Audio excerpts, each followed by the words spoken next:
And just like that, I've already ditched the kill switch.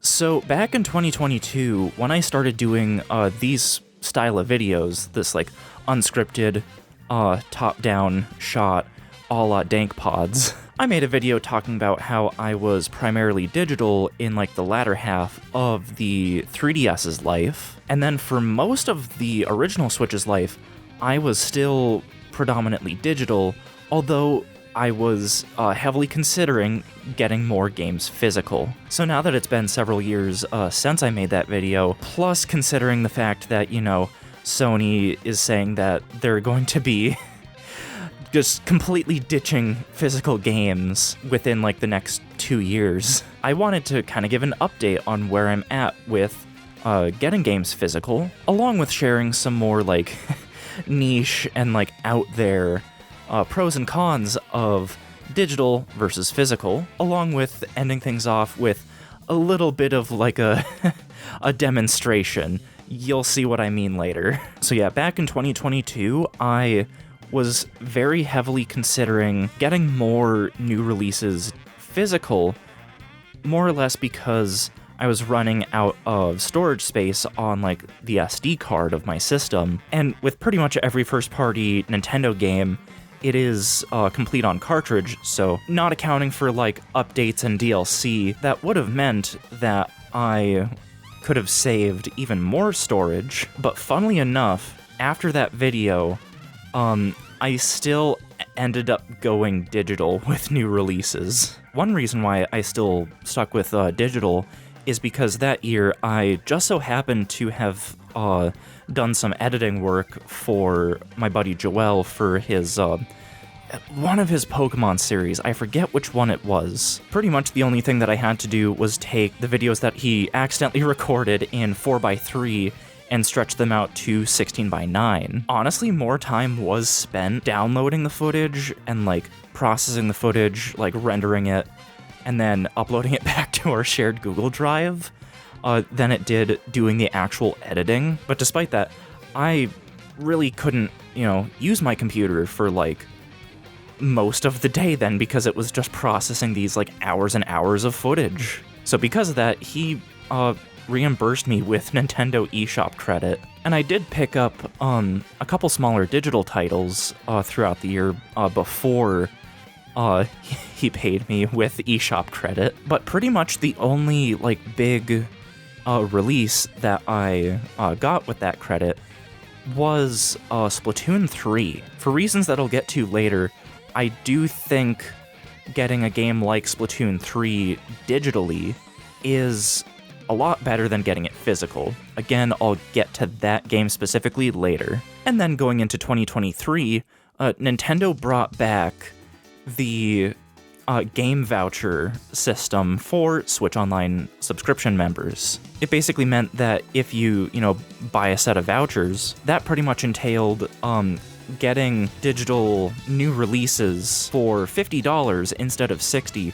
It was just a bit of a like faffy system, because you had to buy a pair of them for $100, but then using those vouchers on $60 games meant that you were saving like $10 per game, except for The Legend of Zelda Tears of the Kingdom, which if you got that with a game voucher, the price of the game would go from its standard $70 down to $50, meaning that you saved $20. Yeah, they brought back the voucher system right as Tears of the Kingdom, released. I guess they figured, oh, we're gonna get backlash from people because this game is $10 more than a standard release, so we'll give people a way of bringing the price of that game down even more, I guess.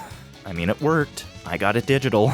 And so ever since they brought back that voucher system, every new release from Nintendo in 2023, 2024, and I think, even into 2025, you were able to buy a set of vouchers and use those on new releases to essentially save money. And because I figured that was too good of a deal to pass up, that's why I still stuck with digital even after releasing that video. And I'm pretty sure I've ran the numbers a couple times. I am pretty sure I've saved like over $100 total, like buying games with the game vouchers. In that original video, I said that I did not want to get a 1TB microSD card. I then ended up getting a 1TB microSD card. So I basically never struggled on storage space, and I could keep basically everything that I wanted still downloaded and accessible to my Switch OLED. However, because the file sizes for Switch 2 games are looking to be so much bigger than they were on the original Switch, because a lot of games are getting even like higher resolution textures because this can do 4K. That's why I've been getting some of the more recent releases physical. Even though last year I largely still got games digital, excluding Metroid Prime 4. I got that physical. The heaviest game that is on my system is the Switch 2 version of SnowRunner. It is nearly 50 gigabytes big. But just looking at first-party Nintendo releases, Kirby Air Rider is 22 gigs, same with Mario Kart World, so that's 44 gigabytes just taken up by racing games. Tears of the Kingdom Switch 2 edition is 20 gigabytes. Smash Ultimate ended up being a pretty weighty game. The Switch 2 edition of Kirby and the Forgotten Land is also pretty big. This game ballooned in file size after it got its like free content update. It also added like higher resolution for like if you're playing on Switch 2. The file size for Mario Party Jamboree Switch 2 edition also went up compared to the original version. Donkey Kong Bonanza, even with the DLC basically takes up no space, like not even a gigabyte. This is like very surprising for a Switch 2 exclusive, I think. I don't think the file size for Mario Bros. Wonder Switch 2 edition really went up like that significantly in file size, even though it felt like so much more content was added to the game.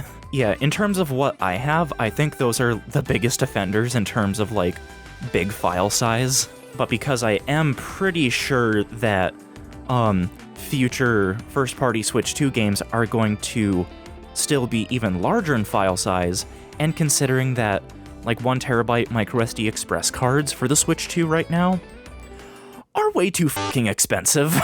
That's why I've been getting more new first-party releases physical, because yes, all of the game data is on the card. We will get to this later. And because basically every Switch case out there will have a good amount of pockets for games, like this one from Turtle Beach, this holds 12 games. Taking advantage of the fact that, you know, cases like this have a good amount of storage, plus I have a bunch of these like little 4 game cases that could just like slip into like the small accessory pocket that a lot of these have. Yes, I have like 6 of these. Not to mention that 24 game card case that I showed in my Kill Switch video. I have plenty of ways to be able to bring a large amount of game cards with me along with the system. Yeah, I have been using that Turtle Beach case as my daily case since taking off the Kill Switch. I just wanted to be able to use normal cases again. But then I, you know, go ahead and get like another system case like this.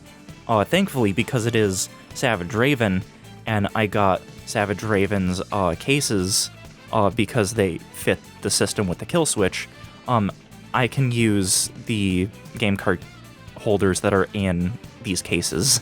So in the long run, I think I'm going to prioritize getting physical for more single-player focused games like this that have a finite amount of content, like what I talked about in that original video, and then getting stuff that's more like multiplayer focused or that will get a lot of updates in the future digital. And I was thinking about all of this before Nintendo announced that they were essentially going to be bringing back the game voucher system, in the sense that they're just doing a flat $10 discount on the digital versions of new releases. And because of that, I was just about to do the same thing of about to go physical again, but be brought back to digital because of the price savings.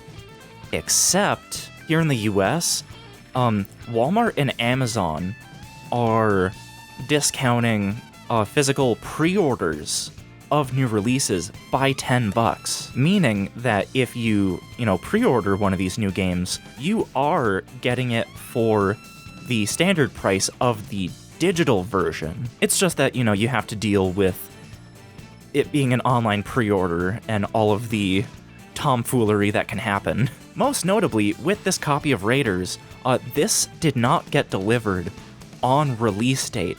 FedEx tried to deliver this to where I work because my boss lets us send packages to the office, which is nice because oftentimes they arrive like before lunch and it's just really convenient, except when it doesn't get delivered on release date.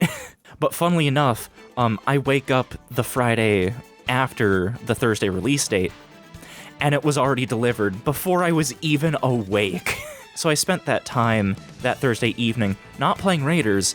I was doing some of the Donkey Kong challenges through Switch Online. I actually cleared all the ones in Bonanza, so I guess it worked out, but still. Which, this is kind of tying into some of the more out there in the weeds reasons as to why you should get certain games physical versus digital. For one, if there's a game coming out like this that you absolutely want to play on day one, then it is probably best that you either pre-order it digitally, so then all the game data can be downloaded to your system beforehand, and you can start, playing right at midnight if you've cleared your schedule. Or, if you still want it physical, pre-ordering in person at like a GameStop or Best Buy or whatever, because I think Best Buy, correct me if I'm wrong, I'm pretty sure they let you pick up your pre-orders like in store. I wish Walmart would have done that because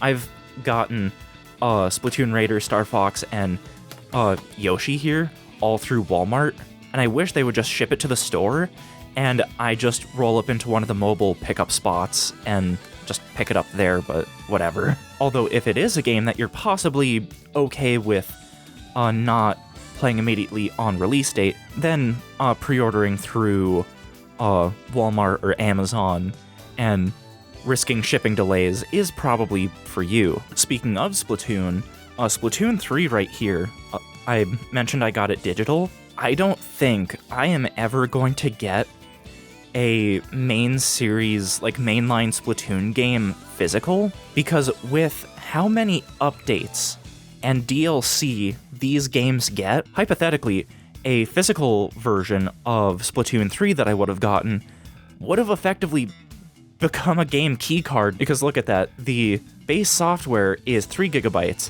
update data 6, well, nearly 7. All the DLC is basically 3 gigabytes. Oh, and there's a little touch extra update data on the SD card. So getting a physical version of Splatoon 3 at launch, over time it basically becomes a game keycard anyways. So what's the point in getting it physical if most of the data is going to end up on your system anyways? Same goes for something like SnowRunner. This game has a metric fuck ton of paid DLC that if you bought all of that, I shudder to think how much this Switch 2 version would take up on the system or SD card. Because yeah, this is pretty much just the base game with 1 or 2 like free DLC packs, and it's basically 50 gigabytes. Not to mention just all of the like standard like updates that happen to SnowRunner anyways. I am okay with this game being digital.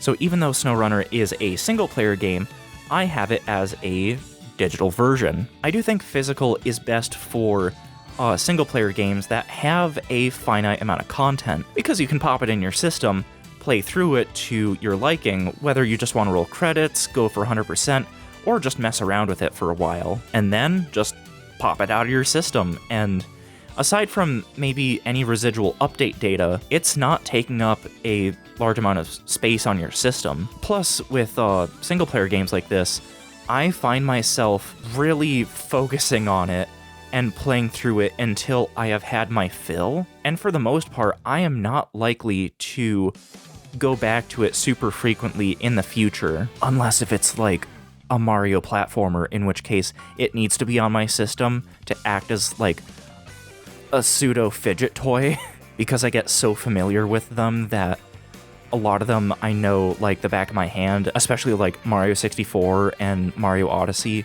I can 100% those games like it's no one's business.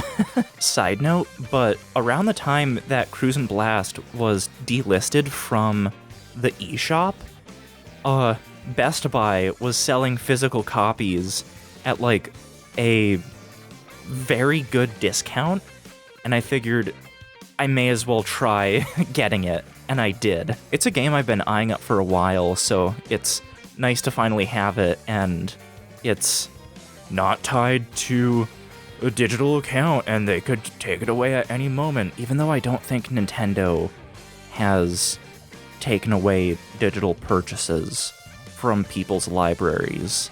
I know Sony has done that plenty with, like, movies. Like, they're about to do that to, like, 500 movies from people's libraries. But yeah, I will say, having it physical does give that little extra bit of assurance of this can never be taken away. Unless if, like, you know, I lose the game card or there's, like, damage to the game card or whatever, but, like, knowing me, neither of those are gonna happen. Although, with digital versions of specifically Switch games these days, I am almost more comfortable sharing copies of games if they're digital, because of the virtual game card system. At this point, a couple of my older brothers also now own Switch 2s. One of them already had a Switch for a couple years at that point, but whatever. Because I have the two of them, as well as other people on my Nintendo account family group, we are able to share digital games with each other as long as we're physically nearby. And knowing that those digital copies will be returned to me after 2 weeks, that makes me a hell of a lot more at ease about lending games to people. Not to say that, like, I won't lend physical copies to people, I am just very selective about it. Basically only if those people are, like, easily local to me. So even though I've really cleared out the users on my system and removing parental controls because I really wasn't getting anything out of having like either of those set up, and also I removed my main Nintendo account from my Switch OLED, so I am, for right now, pretty much only using the Switch 2 because that's how I was going about things anyways. I do think that having more games physical, in the case of the Switch, is better if you're using multiple systems within your setup. Pretty much it's so then you don't have to be bouncing the virtual game card between both systems. That is, unless you go to your user page and turn on online licenses, because with this on, if the virtual game card is not loaded on your system for a particular game, but you have it downloaded anyways, you can still then launch the game. It'll just have to do an internet check-in. So I really do recommend people go into their user page, go to user settings, and go to online license settings, just in case you ever end up in a situation like that. But I do think it is a little more seamless to take the game card out of one system and put it in another, especially because there's no internet check-in required. Unless, you know, you have save data that needs to be synced to the other system. But you are able to do that locally between systems, whereas it transfers save data. I really haven't used this feature at all because Switch Online just passively syncs data between multiple systems. But this is nice for if you don't have internet. Not to mention if there's a conflict with, you know, update data between both systems, you can just match the update data between multiple systems locally. Meaning that, again, if there were conflicts with update data, you could just do that without internet. So if you were frequently in situations like that, going physical for more games would probably be better, because you could move save data and update data from one system to another very easily without needing any internet. Considering that these days at least, digital games take up so much space on a system, not to mention the fact that you can't easily sell a game if you're just not enjoying it. I do think that digital games, whether intentionally or not, add intentionality into your playing and purchasing of games. Just in the sense of, you are not going to see that money again, so you need to be sure that buying a digital game is going to eventually be worth it, in the sense of actually playing that game. Even though there's like digital sales on the Switch and on other platforms, you can always just, not buy games just because they're on sale. And plus, this means that if you're fully done with a game and delete it, well, there's space for more games that you can figure out what you want to prioritize next. And especially with the Switch 2, considering the fact that games download so much quicker compared to the original Switch, it's not as bad managing digital downloads as it was on the original Switch. However, I got very used to basically never having to manage my downloads on the original Switch because I always had a big SD card, and game sizes on that system were much smaller because games could only run at 1080p, so textures could only be so good without it being just uploaded download. Although now that I've actually had to manage my digital downloads, I feel that this is almost antithetical to what, at least in part, digital games were trying to solve. Digital was pushed as a way that, you can have your whole library all on your system, and you never have to manage, anything, basically. Just download it to your system, and you're golden. However, because basically everyone now is having to do digital file management with the Switch 2, it has made that part of digital games much less appealing to me, especially with, this GameCube library. At time of recording, Mario Sunshine was just added to this last week, and it's already up to 12 gigs. I really wish that they would, at the very least, let us download GameCube games a la carte, so then you could only just keep the select games that you're actually interested in playing on your system. So yeah, hopefully all that made sense. Basically, I'm getting more single-player focused games with a finite amount of content physical. I say that, but I'm holding Splatoon Raiders. Hopefully this doesn't get a whole slew of updates. And games that are either heavily multiplayer focused or that I have a good feeling are going to get additional content down the line, I will still continue to get them digital. Or just stuff that, is more pick-up and play friendly, like Rhythm Heaven Groove and Tomodachi Life, Living the Dream. And because of the savings that, some retailers are putting on physical pre-orders of games, I'm kind of getting the best of both worlds.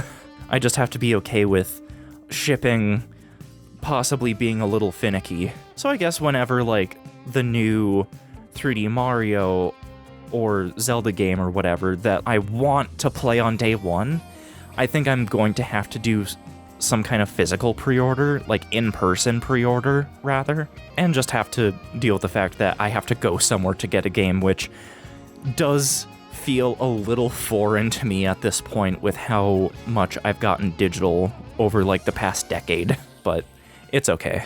I just wanted to give a very quick disclaimer regarding the iconography up here in relation to the separate airplane mode toggles.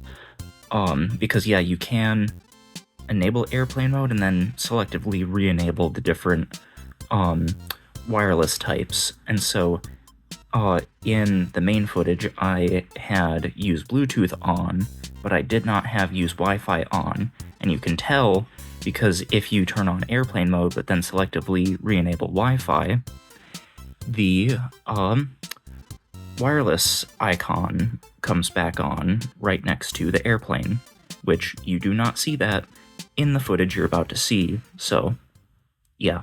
Throughout all of the talk about Sony ditching physical media, I think in 2028, a lot of eyes have been on the Switch 2 specifically, most notably with game keycards. I have seen a non-zero amount of people say that with a game keycard, your system has to be always online in order for it to be usable. I mean, yeah, sure, you need internet for the initial download, and you also need internet for the initial launch of the game as well.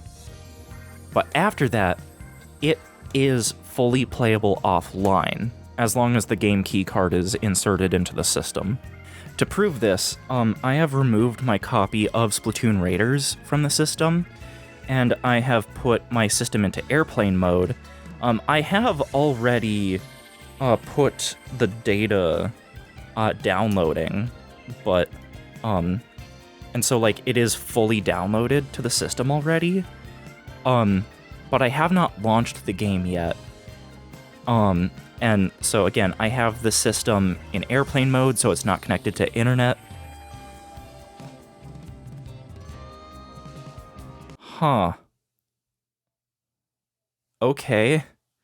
I thought that the keycards had to check into the internet during the initial boot, but my system is in airplane mode. I just popped the game key card into the system last night just to download this, because this is like a 50 gigabyte game. But, like, it's offline and working. Voiceover English. I've heard good things about Yakuza, so that's kind of why I got this game, even though it is a game key card. Whatever. It is just working, even without having to do a dedicated internet check-in. Maybe it did it, like, passively at the end of the download, but, like, the support page for game key cards says that you have to do an internet check-in during the game's initial boot, but, like, I never booted up this game. I just popped in the game key card, put it downloading, swapped the game cards back to Splatoon Raiders, so that's kind of funny. Now, part of the reasoning of me wanting to get more of my games physical instead of digital is because, yeah, even on the Switch 2, games do release on the card. Not everything is a game key card. For some reason, people still think that even first-party releases are key cards. Do you not see the fuck-ass white banner at the bottom? And so because of that, I want to unpackage a fresh Switch 2 game and pop it into the system, again, with it in airplane mode. So yeah, this is another game that I've kind of had my eye on that I want to play at some point. I have played some of Yooka-Laylee and the Impossible Lair. This is not the same game. This is like a 2D platforming spin-off. This is kind of a remake, reimagining of Yooka-Laylee. And so if there was any game data of this already on the system, the icon for this would be next to the icon for Yooka-Laylee and the Impossible Lair, but it's not. And so at this point, I am not going to be doing any additional cuts. I hit the game chat button. I'm not going to do, at this point, any additional cuts. I am just going to bump the microphone, apparently. Unpackage this game just to show that, yes, this is a completely fresh game that has not entered my system yet. Oh, that's cool. Oh, that's a sticker pack. Oh, that's cool. And like a little manual. That's fun. That's another thing about physical games that you just don't get with digital, even though a lot of physical games don't do that anymore. I may legitimately actually use some of these. But anyways, pop the game card out, and I just like to inspect the contacts for a second. Yeah, they're good. I just like to check them for dust. Part of the packaging went on the screen. Fun. Fun fact, if you look at the contacts on the back, if you see like the worn tracks on the back, that means that they actually tested the card at the factory. But anyways, yep, system is still in airplane mode. I am going to pop the game card in. Pops up right here on the home menu. Again, system is still in airplane mode. No game data was downloaded to this system prior to me inserting the game card in. And it will prompt for a software update, but you can just start the game fully offline without needing to do any updates. I don't know why people still insist that physical Switch 2 games are all game key cards. If it doesn't have the stupid banner at the bottom, you can pop it in and just start playing without any internet, any updates. Yeah, that's about the extent of what I wanted to talk about. I think it's great that physical media is still living on, like, in a modern console on the Switch 2 still. What are you yelling about? Oh. So yeah, it's kind of funny that Switch 2 is like the last modern console that still has proper physical versions of games. Hopefully this maybe inspired you to maybe think about how you're getting your games and maybe getting more of a mix of physical and digital, just depending on the game and how you play. So, anywho, that'll be it for me for now. We'll see you later. I'm gonna go play games.